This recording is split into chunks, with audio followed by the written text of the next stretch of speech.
Inside the mic. ये देखें, ये माइक की चिप है। ये इसका बैटरी कैबिन है। ये इसकी बैटरी है।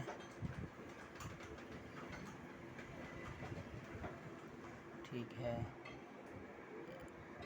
सेम इस पोजीशन में इसे डालते हैं इस तरफ।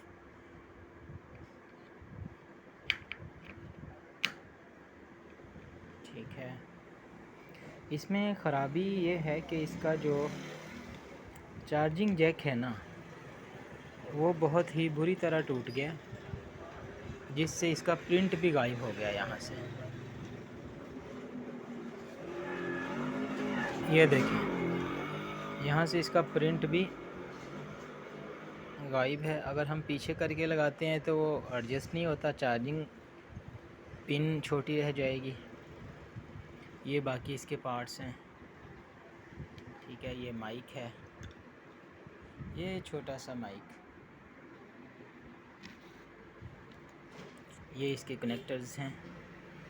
ये बैटरी कनेक्टर है, ये माइक का कनेक्टर है, और ये स्पीकर, ये सामने स्पीकर है ये वाला।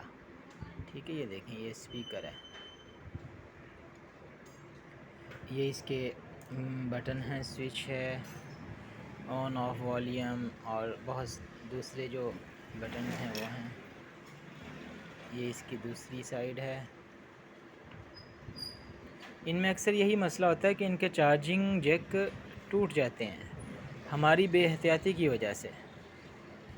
यहाँ पे लगते हैं वो चार्जिंग जैक। उम्मीद है आपको वीडियो पसंद आई होगी। ये जस्ट फॉर इन्फो के तौर पे बनाई है। सारे पार्ट्स आपके सामने हैं इसके।